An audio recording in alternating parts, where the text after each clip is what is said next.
1, do verso 6 até o verso 8. De cujo número sois também vós. Só para a gente pegar o fio da meada, vamos ler o 5 também. Por intermédio de quem viemos a receber graça e apostolado por amor do seu nome, para a obediência por fé entre todos os gentios. Então ele falou, a gente terminou a mensagem na semana passada, onde Paulo termina dizendo que a mensagem do Evangelho ela está disponível a todos os homens. Ele continua o seu raciocínio e ele inclui a igreja de Roma, ele inclui os romanos. Versículo 6, de cujo número sois também vós, chamados para serdes de Jesus Cristo, a todos os amados de Deus que estáis em Roma, chamados para serdes santos, graça a vós outros e paz, da parte de Deus, nosso Pai, e do Senhor Jesus Cristo. Primeiramente dou graças ao meu Deus, mediante Jesus Cristo, no tocante a todos vós, porque em todo o mundo é proclamada a vossa fé. Vamos a Deus em oração mais uma vez. Senhor, te louvamos pela tua bondade, pelo teu amor, pela tua graça. Te louvamos pelo teu chamado na nossa vida. O chamado de fé, um chamado de arrependimento, um chamado de conversão, salvação, um chamado à santidade. Muito obrigado por ter nos chamado de forma eficaz. E assim nós, aqueles que o Senhor escolheu antes da fundação do mundo, atendemos ao teu chamado eficaz, quando o Evangelho se revelou ao nosso coração. Muito obrigado a Deus por nos salvar, mesmo não merecendo, mesmo estando longe de Ti, mesmo estando amando o mundo e suas práticas pecaminosas. Isso não foi um impedimento para o Senhor nos buscar.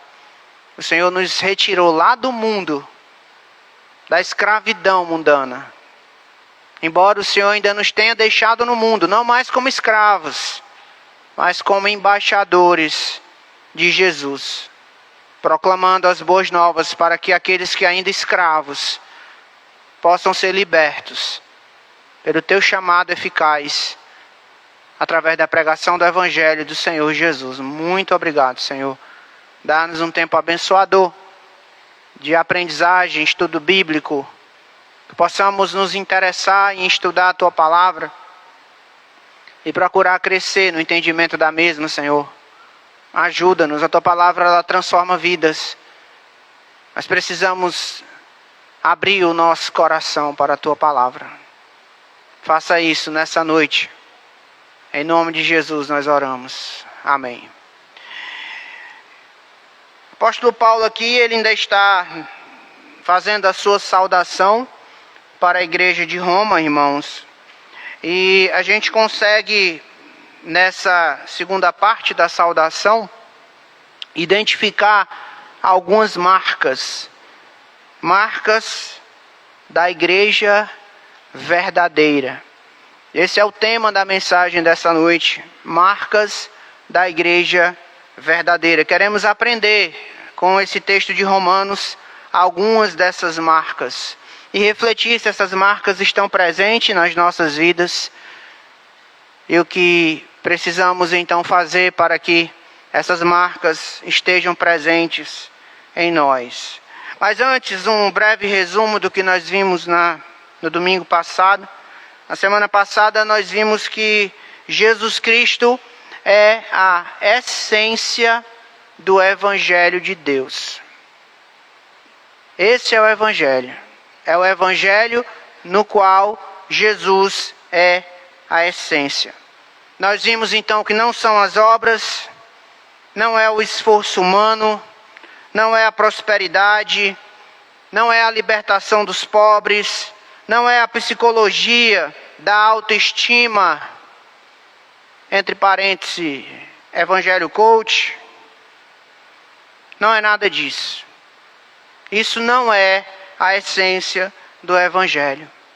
Vimos que o evangelho de Deus trata da encarnação de Jesus e de sua ressurreição dos mortos. E que por isso Paulo diz que Jesus é o Filho eterno de Deus designado com poder.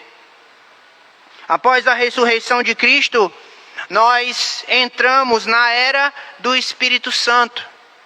A ressurreição de Jesus Cristo inaugurou para os homens a era do Espírito Santo. E aí nós vimos algumas coisas que o Espírito Santo concede nessa era do Espírito. Número 1, a graça salvífica. Número 2, a palavra de Deus inspirada. Número 3, a capacidade de exercer a obediência por fé. E número 4, a oportunidade da salvação para todos os homens, sem preconceito e sem acepção de pessoas. Depois de explicar sobre o que é o Evangelho de Deus, cuja sua essência é Jesus Cristo, Paulo passa então a falar sobre as marcas da igreja verdadeira. E é isso que nós vamos estar aprendendo hoje, com a graça do nosso Deus. Mas como surgiu o conceito de marca?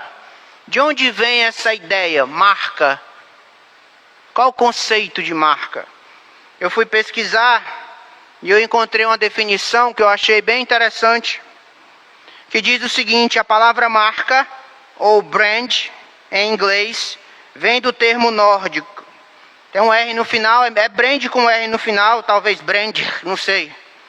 Vem desse termo nórdico, que significa queimar. E foi queimando o gado que começou a surgir o conceito de marca. Os proprietários de animais utilizavam de ferro quente com um símbolo em específico que os identificassem para marcar a origem e a propriedade daquele gado. Também nessa época foram verificadas as marcações que artesãos e fabricantes faziam em suas peças para provar a origem delas. Então, pensando nessa definição, eu quero dizer que as marcas da igreja dizem respeito aos sinais que apontam que a igreja pertence a Jesus Cristo. As marcas da igreja dizem respeito aos sinais que apontam que a igreja pertence a Jesus Cristo, que mostram que a igreja na terra, ela é de origem divina e não humana. A igreja é uma invenção de Deus. Então essas marcas vão mostrar se essa igreja é de Jesus ou não. Significa dizer que se nós tivermos essas marcas, são evidências de que a nossa igreja, essa igreja local específica, ela é de Deus.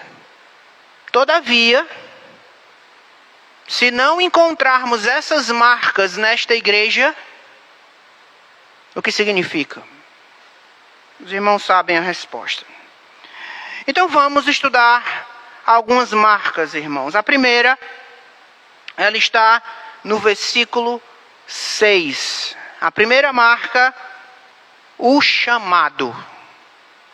O chamado é a primeira marca da igreja verdadeira.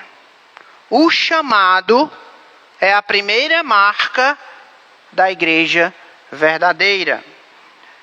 Versículo 6 diz: de cujo número sois também vós, chamados para serdes de Jesus Cristo. O chamado é a primeira marca de uma igreja verdadeira. Isso porque os crentes pertencem a Cristo, por predestinação, por redenção e chamado. Sua salvação tem origem no chamado eficaz de Deus. Sobre chamado eficaz, eu gostaria que os irmãos abrissem comigo em Romanos capítulo 8. Versículo 30.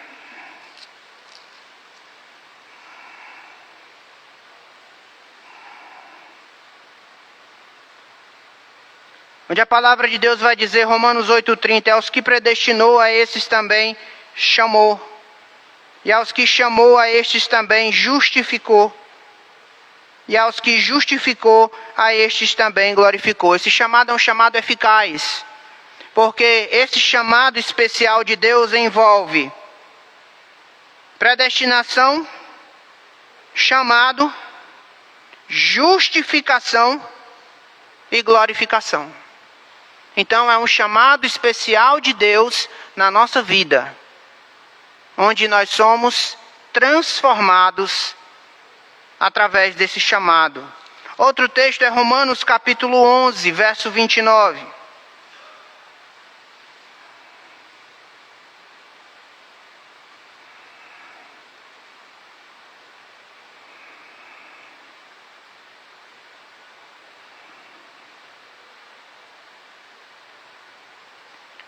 Muito interessante esse versículo. Romanos 11, 29. Porque os dons, que são os dons, as capacitações dadas por Deus ao homem, e a vocação de Deus são o quê? Irrevogáveis. O chamado especial de Deus na nossa vida é irrevogável. Significa que Deus, quando Ele chama alguém, Ele não volta atrás em seu chamado. Porque essa pessoa que vai ser chamada, ela foi na eternidade passada escolhida. Ela foi predestinada para esse chamado especial. Por isso que é um chamado irrevogável. Quando Deus chama de forma especial, a transformação acontece. A igreja é o presente de Deus Pai para o Deus Filho. Nós somos igrejas. Nós somos esse presente do Pai para o seu Filho Jesus Cristo. A igreja é o povo chamado para ser propriedade de Cristo. A existência da igreja deve-se então a um chamado eficaz de Deus na vida dela. Significa que Deus chamou da morte espiritual para que possamos ser um povo somente dele. É o povo de propriedade exclusiva de Deus. Abra 1 Pedro capítulo 2.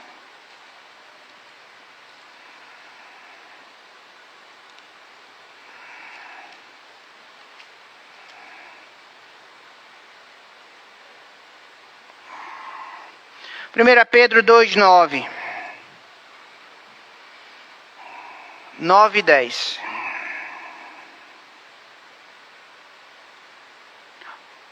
Apóstolo Pedro fala a respeito da igreja. Vós, porém, sois raça eleita, sacerdócio real, nação santa, povo de propriedade exclusiva de Deus, a fim de proclamardes as virtudes daquele que vos chamou das trevas para a sua maravilhosa luz. Então o chamado eficaz é Deus nos tirando das trevas para a sua maravilhosa luz. Versículo 10. Vós sim que antes não erais povo povo de Deus. Mas agora sois povo de Deus, que não tinhais alcançado misericórdia, mas agora alcançaste misericórdia. Sabe por quê? Por causa do chamado eficaz de Deus na vida da igreja. A salvação é somente de Deus. Ele dá para quem Ele quer e quando Ele quer. Você precisa entender que se não fosse o chamado eficaz de Deus, ninguém seria salvo. Nossa salvação depende do chamado eficaz de Deus. Depende totalmente. Estou tentando dizer que só vai ser salvo quem Deus chamar. Ah, mas eu quis a Deus. É porque Ele chamou você primeiro. Se Ele não chamar, não tem salvação. A salvação do pecador depende da chamada especial de Deus. A nossa salvação começa com Deus e termina com Deus. A nossa salvação começa com o chamado eficaz de Deus e termina com a volta triunfante do Senhor Jesus Cristo, onde será completado a nossa salvação totalmente. Estaremos em estado de glória. Não morreremos mais. O pecado não habitará mais em nós.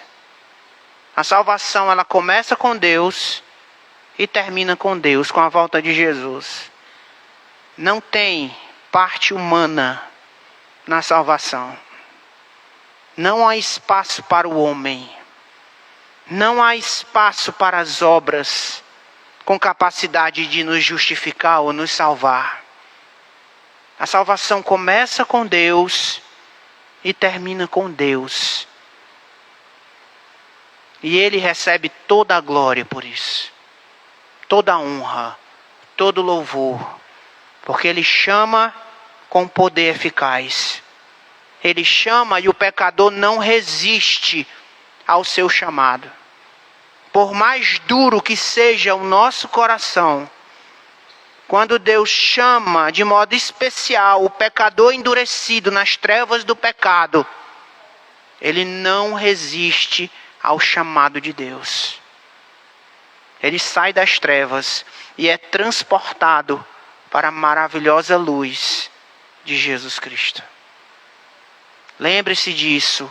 A sua salvação depende do chamado de Deus. Seja grato por isso. Segunda marca, versículo 7. Primeira marca, o chamado. Segunda marca, versículo 7, o amor. Essa é a segunda marca de uma igreja verdadeira. O amor. Verso 7 diz: a todos os amados de Deus que estais em Roma. A igreja verdadeira tem a marca do amor. O que é que isso significa? Significa que a igreja é o povo amado de Deus. Significa que Deus amou a igreja na eternidade passada e a atraiu para si com cordas de amor. Vá para Jeremias 31, versículo 3.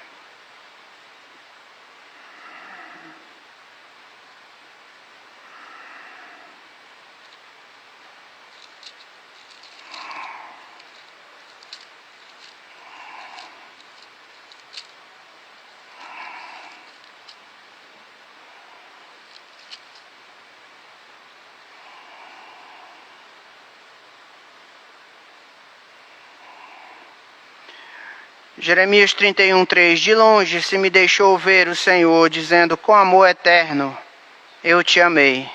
Por isso com benignidade te atraí. Com amor eterno te amei e com benignidade te atraí. Deus amou a igreja na eternidade e a atraiu para si com cordas de amor. Não foi a igreja que escolheu a Deus, foi Deus quem escolheu a igreja. Olha o que diz João, capítulo 15.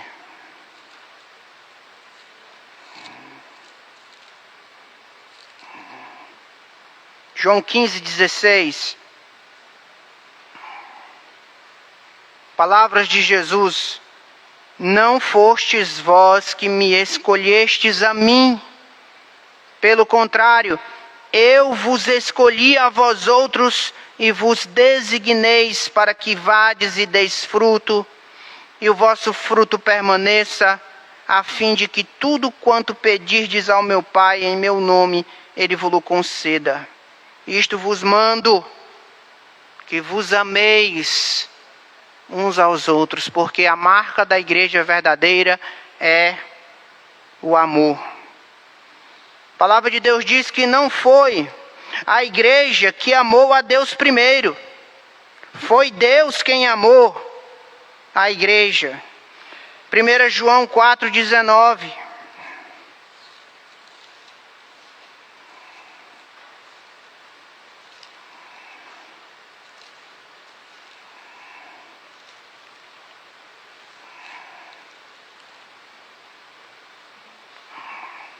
Primeira João 4:19. Nós amamos, por quê? Ele nos amou primeiro. Foi Ele que nos amou primeiro. Deus nos amou primeiro. A gente não foi salvo porque a gente amou a Deus. Não, a gente foi salvo porque Deus nos amou primeiro. E somente depois Ele nos concedeu graça para podermos amarmos a Ele. Deus colocou seu coração na igreja antes mesmo do mundo ser criado. O reverendo Hernandes diz que o amor de Deus pelos crentes de Roma é um amor que antecede, acompanha e segue o amor deles por Deus. O amor de Deus é uma marca da igreja verdadeira. Você que foi salvo por Deus, você pertence à igreja. Deus te salvou e te fez igreja. Olha só que maravilha. Deus te salvou e te fez igreja. E sabe por quê? Porque Ele te ama. Por isso que Ele te salvou. Por isso que Ele fez de você igreja. Porque Ele te ama. Eu quero dizer que você pode ter, ou ainda está tendo problemas relacionados ao amor. Você pensa que existe ausência de amor na sua vida. Talvez você pense que o seu marido não te ama, que os teus filhos não te amam. Talvez você pense que os teus pais não te amam. Talvez você pense que a tua esposa não te ama. Talvez você se sinta rejeitado por alguém. Mesmo que isso fosse verdade, mesmo que teu pai, tua mãe e teus filhos não te amassem, nunca vai faltar amor se você é cristão. Porque Deus te ama. Você é objeto do amor de Deus. Deus te amou mesmo você vivendo na prática do pecado. Deus te salvou quando você nem queria saber dele. E pela graça, Ele fez de você um filho amado. O amor de Deus está presente na igreja verdadeira. Porque Deus ama o seu povo. Porque Deus nos ama. Nós nunca deixaremos de ser amados. Porque somos objetos do amor de Deus. mesmo que as pessoas deixassem todas elas de te amar, Deus não volta atrás no seu amor pela igreja. É a menina dos olhos de Deus. Deus ama o seu povo. Você é amado. Essa é a segunda marca de uma igreja verdadeira. O amor. Terceira marca da igreja. Além do chamado, além do amor, podemos ver uma terceira marca, também no versículo 7. E a terceira marca é a santidade. Ele fala, chamados para serdes santos. Essa é a terceira marca da igreja verdadeira. A igreja é chamada do mundo para ser separada do mundo, mas Deus faz com que ela ainda continue no mundo, vivendo exclusivamente para Deus, sendo sal do mundo e luz do mundo. Deus, Ele nos quer aqui para refletirmos a sua glória. E nós refletimos a glória de Deus quando nós andamos em santidade. É por isso que Ele nos tira do mundo, mas nos deixa ainda no mundo, para que nós sejamos o farol do Evangelho nessa terra escura, nessa terra de trevas, nessa terra de escravidão pecaminosa, para que nós possamos ser o sal que venha a produzir o sabor de Cristo no coração dos incrédulos, que venha também a preservar essa sociedade de uma contaminação maior na prática do pecado. O chamado de Deus é um chamado de santidade. E quando nós estudamos santidade na Bíblia, irmãos, nós aprendemos que a santidade é tanto uma dádiva, um presente, mas ela também é uma exigência. Pastor, não tem contradição aí? Não, não tem. É como a asa esquerda e a asa direita de um pássaro. Assim é a santidade. Uma dádiva e uma exigência ao mesmo tempo. A ideia básica da santificação é a separação. A palavra grega, hagios, significa separado para o uso exclusivo de Deus. Mas os santos, porém, não são apenas separados, eles também são purificados dos seus pecados. Em outras palavras, o povo de Deus, ele é santo de duas formas. A primeira forma é a forma posicional. Quando a gente se converte, nós somos declarados santos, transformados, separados para o uso exclusivo de Deus. Mas há uma segunda forma nessa santificação, que é a santificação progressiva. E isso envolve a nossa luta por piedade, através de oração, de leitura da palavra, buscando uma vida piedosa. Não há participação nenhuma na nossa salvação. A nossa salvação, como eu falei, começa com Deus e termina com Deus. Mas dentro do plano eterno de Deus, Ele quis que na nossa santificação do dia a dia, até o dia da nossa morte ou o arrebatamento, Ele quis que estivesse presente na nossa vida o elemento do esforço. Na santificação progressiva, que é o nosso crescimento espiritual, nós precisamos trabalhar por isso. E há exigências na Bíblia para lutarmos por santificação. Essa santificação é a progressiva. Porque a santificação posicional nós já ganhamos no dia da nossa salvação. Por isso que há passagens de exortação onde a palavra de Deus diz: sejam santos porque eu sou santo. Sejam santos porque sem santificação ninguém verá o Senhor, porque a santidade é uma marca da igreja verdadeira. Então os santos, eles estão constantemente lutando por santidade. Eles estão procurando santificar-se. A santidade, ela precisa estar presente na vida de uma igreja verdadeira. Os crentes precisam estar lutando contra a prática pecaminosa. Os crentes, eles não se entregam às paixões pecaminosas porque eles lutam por santificação. Eles podem até, eventualmente, tropeçar. Mas imediatamente eles se purificam. Eles voltam à sua luta por santificação. Então há esses dois aspectos na santificação: a posicional e a progressiva. Ser santo não significa ser canonizado. Ser santo não é você daqui a alguns anos ter uma imagem de escultura sua e as pessoas vão pagar promessa para você, vão acender vela para você. Não, ser santo não é ser canonizado.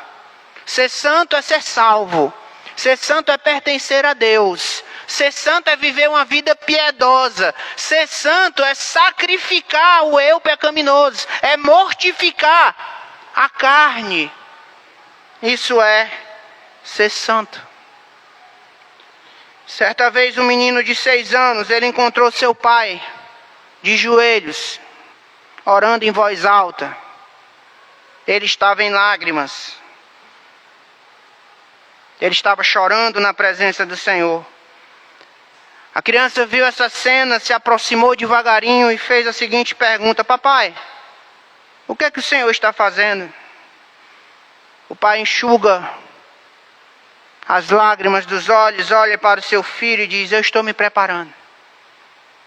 E o filho diz: papai, para que você está se preparando? E o pai diz: eu estou me preparando para a santidade, meu filho. O filho pensa por um minuto e depois fala: papai, o senhor acha que isso vai acontecer algum dia? E a resposta do pai é maravilhosa.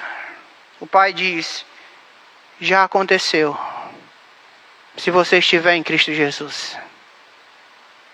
Já aconteceu, se você estiver em Cristo Jesus.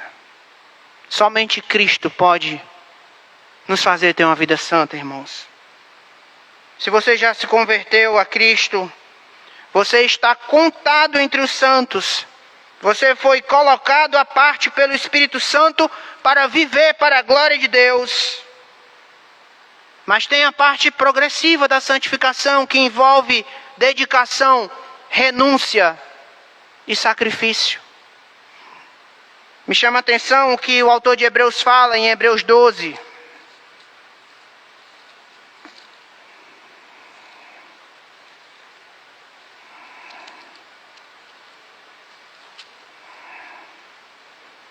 Hebreus capítulo 12, versículo 4. Chama a minha atenção a exortação do autor de Hebreus quando ele fala: ora, na vossa luta contra o pecado, ainda não tendes resistido até o sangue. Santificação como uma responsabilidade para o crente. Ora, na vossa luta contra o pecado, ainda não tendes resistido até o sangue. Resistir até o sangue envolve um esforço colossal para que a carne, o velho homem, seja mortificado. Toda vida que eu falo disso eu me lembro de Lutero. Lutero, no escrito dele, ele fala que pensou que tinha afogado o velho homem nas águas do batismo, só que ele descobriu que o desgraçado sabia nadar. O velho homem, ele está enfraquecido por causa da obra de Cristo, mas ele ainda está vivo. E nós precisamos mortificá-lo através da nossa luta por santificação.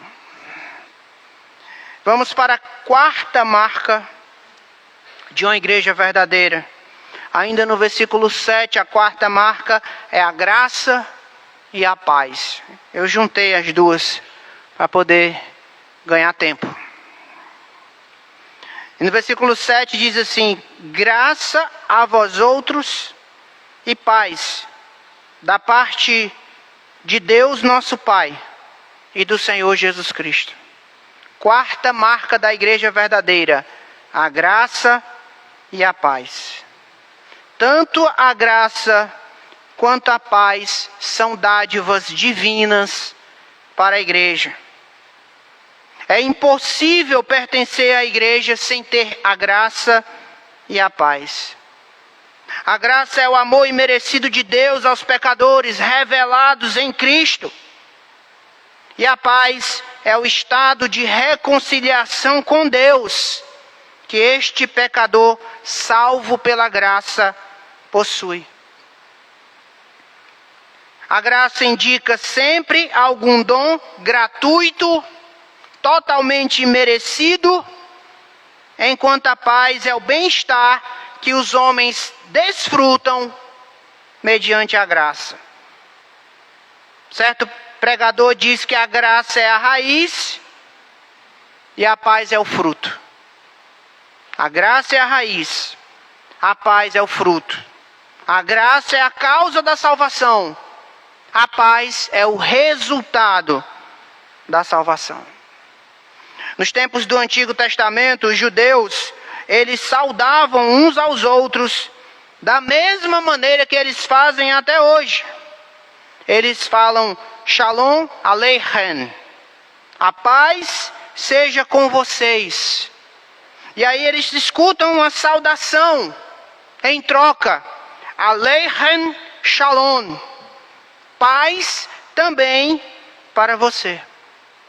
Nossos amigos judeus oram pela paz de Jerusalém, e a bênção judaica durante séculos tem sido a seguinte: o Senhor te abençoe e te guarde.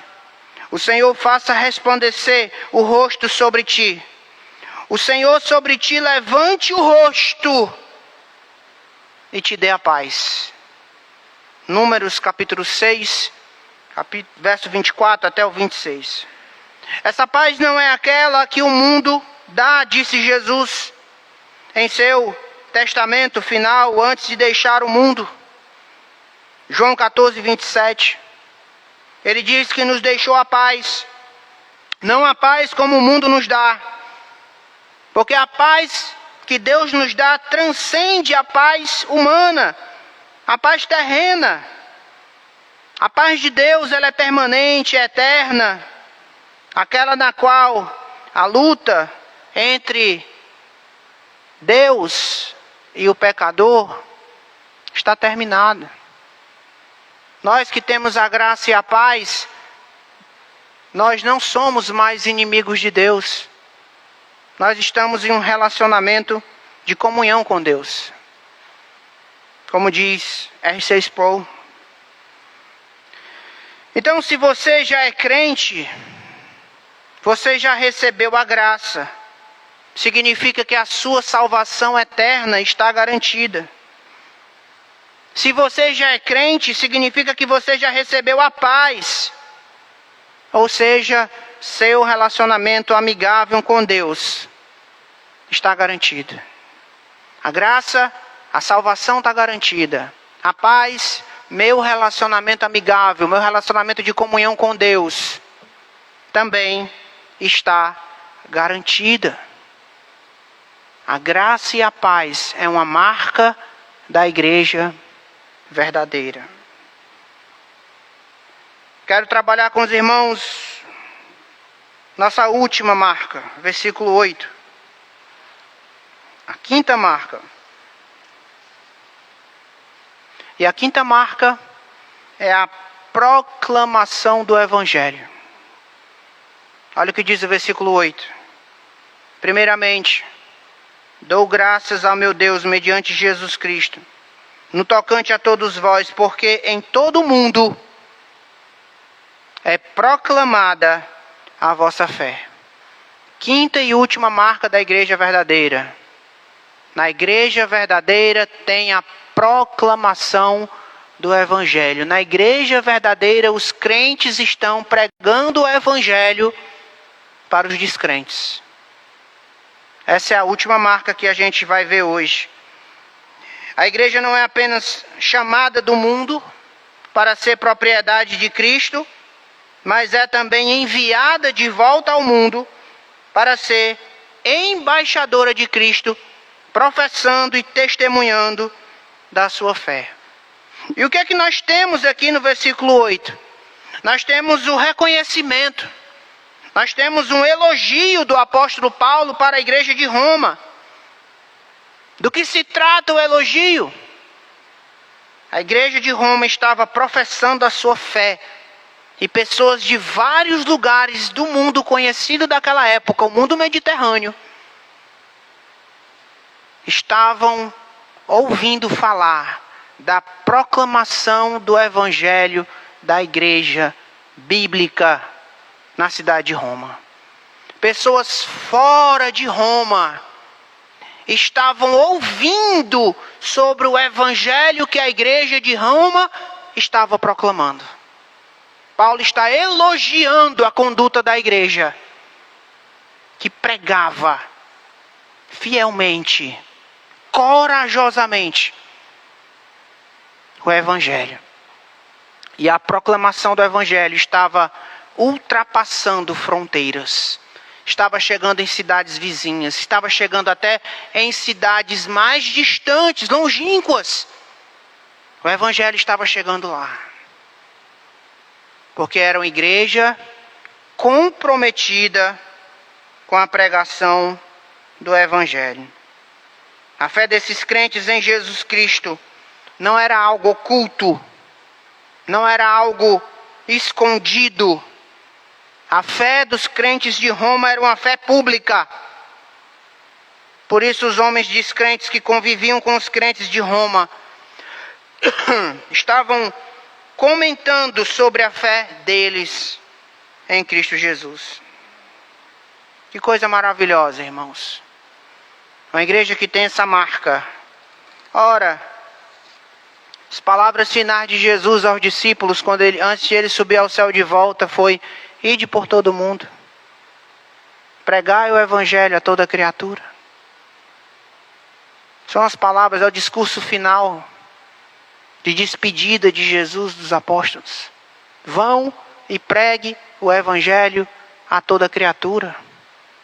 A proclamação do evangelho é uma marca da igreja verdadeira. E meus irmãos, nós estamos pregando o evangelho. Nós estamos proclamando Jesus aos descrentes dessa cidade. As pessoas da nossa convivência estão ouvindo falar sobre Jesus. Nós temos essa marca. Nós somos proclamadores do evangelho. Não confunda as coisas. Não é suficiente você sentar nessa cadeira e ouvir o pastor pregando sobre o evangelho e dizer: não, eu prego o evangelho. Aí, só que você está entendendo assim: eu prego o evangelho porque quando eu sento no banco da igreja, o pastor prega o evangelho. Isso não é suficiente. Não é sobre isto que Paulo está falando. Paulo não está elogiando o pastor da igreja de Roma. Paulo está elogiando a igreja de Roma. Porque os irmãos estavam comprometidos com a pregação do evangelho. Eles estavam anunciando que Jesus é a única salvação, é a única esperança dos homens perdidos. E as pessoas estavam ouvindo, estavam sendo encorajadas, e o evangelho estava indo até lugares bem distantes. Você já imaginou o quanto Deus pode usar a nossa igreja? A nossa igreja está localizada no centro de uma grande cidade. Sobral é uma grande cidade do interior do Ceará. Estamos chegando já a quase 230 mil pessoas morando em Sobral. E a nossa igreja está no centro, está no coração desta grande cidade. Várias cidades ao redor de Sobral dependem do comércio, da indústria, da educação e da saúde. Ao norte, Sobral faz fronteira com Massapê, Santana do Acaraú, Meruoca. Ao sul, limita-se com Santa Quitéria, Groaíras, Cariré. A leste, com Itapipoca, Irauçuba e Canidé. A oeste, com Coreaú, Alcântaras e Mucambo. Todas essas cidades de norte a sul, leste a oeste, dependem de Sobral. dependem da educação, dependem da saúde. A cidade de Sobral é um importante polo educacional do Ceará. Tem atraído universitários de todas as cidades do Ceará, até mesmo da capital, Fortaleza. Sem falar de alunos que vêm do Piauí, do Maranhão, até mesmo do Pará e de outros estados do Brasil. Vêm para cá, morar aqui, para estudar nas universidades da nossa cidade. Muitos se formam e acabam ficando por aqui.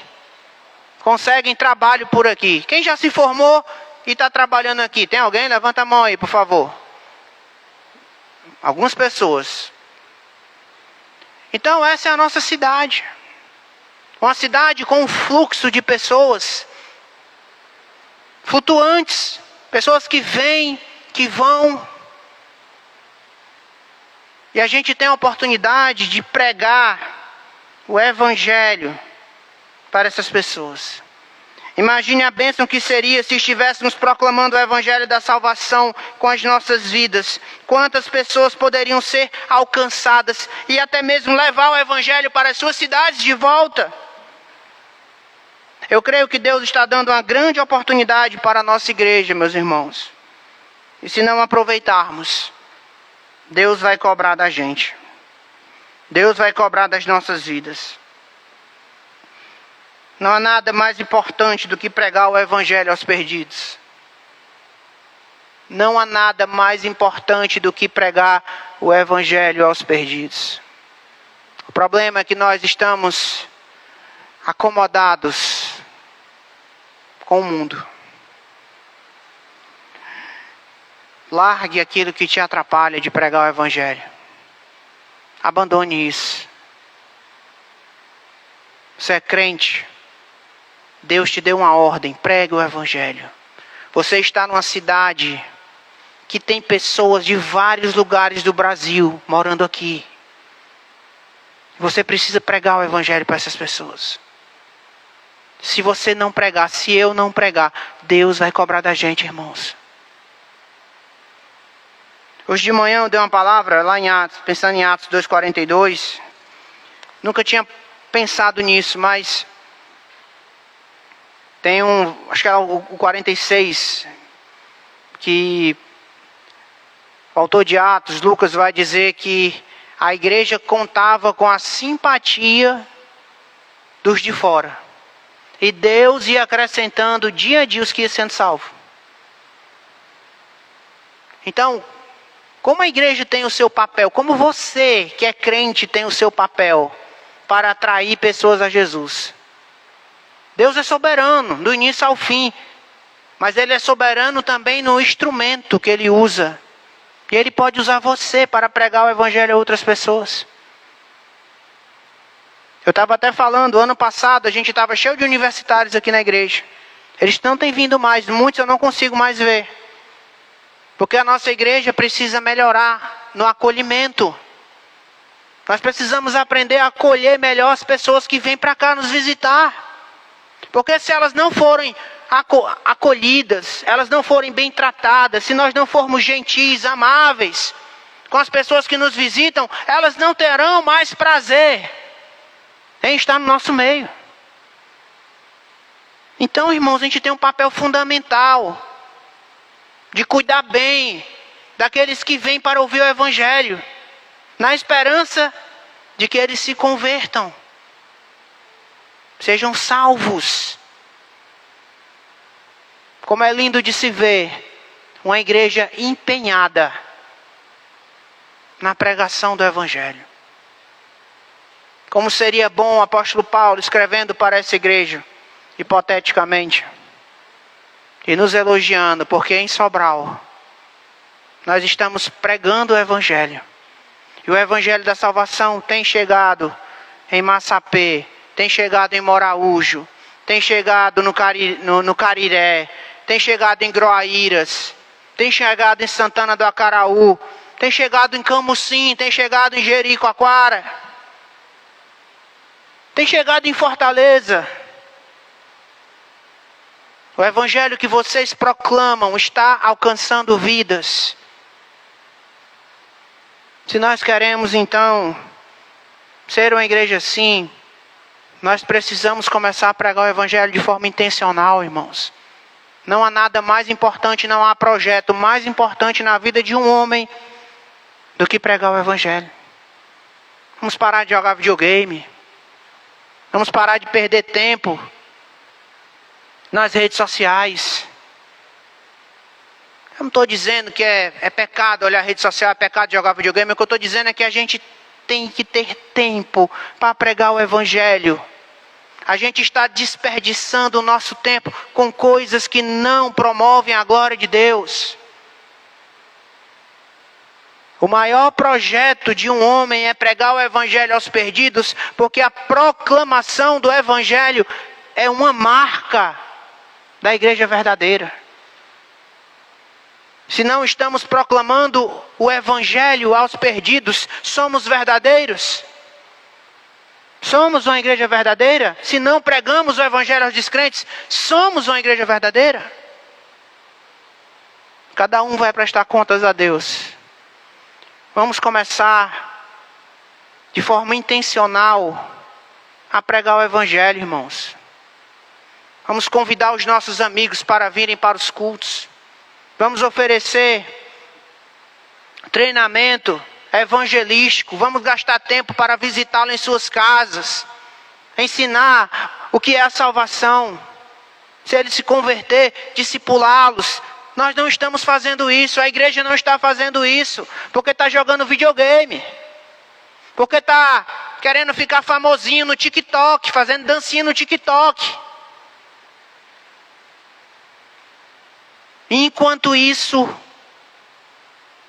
estamos perdendo a marca da igreja verdadeira. A proclamação do evangelho.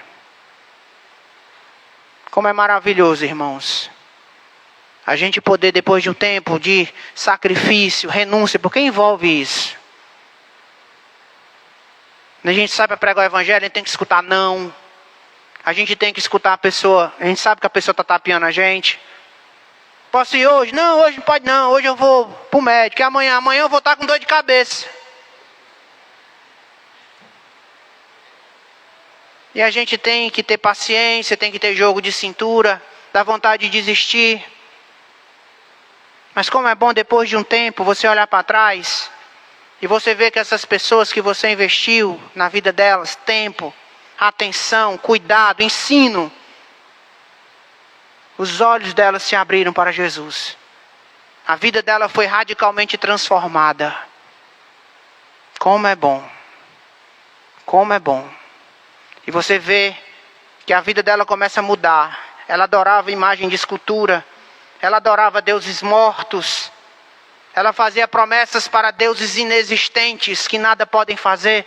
Tem boca, mas não falam. Tem olhos, mas não vê. Tem ouvidos, mas não escutam. E elas, por si só, elas quebram tudo. Imagem. Não estou dizendo que a gente tem que mandar as pessoas fazer isso. Mas eu escuto casos de elas mesmo. Quando elas abrem os olhos, que elas percebem que elas estavam adorando um Deus mentiroso, elas pegam aquele ídolo e jogam no lixo. E aí um parente que ainda não se converteu diz assim: mas fulana, se você não quer, tenha respeito pela santinha, dê para alguém. E ela diz: o que não presta para mim, não presta para ninguém. E ela joga fora, e ela destrói. Como é bom, irmãos, a gente vê a transformação do Espírito Santo na vida de alguém, porque Deus nos usou. Faz quanto tempo que Deus usou você para salvar alguém? Eu temo que muitos aqui nem lembram. Eu temo que tem as pessoas aqui que nunca evangelizaram ninguém. Não proclamam o evangelho. A gente pode fazer isso na escola. Não na hora da aula. Procurar o momento adequado. Na universidade. No trabalho. Com o vizinho. Tantas oportunidades. Então, irmãos, proclamação do Evangelho é uma marca da igreja verdadeira. E é isso, que a gente possa analisar se essas marcas estão em nós e rogar a Deus por misericórdia. Vamos orar. Senhor, te louvamos pela tua palavra santa, verdadeira. Ajuda-nos a aprender mais verdades no livro de Romanos. Nós temos um livro recheado de verdades, ó Deus, maravilhosas.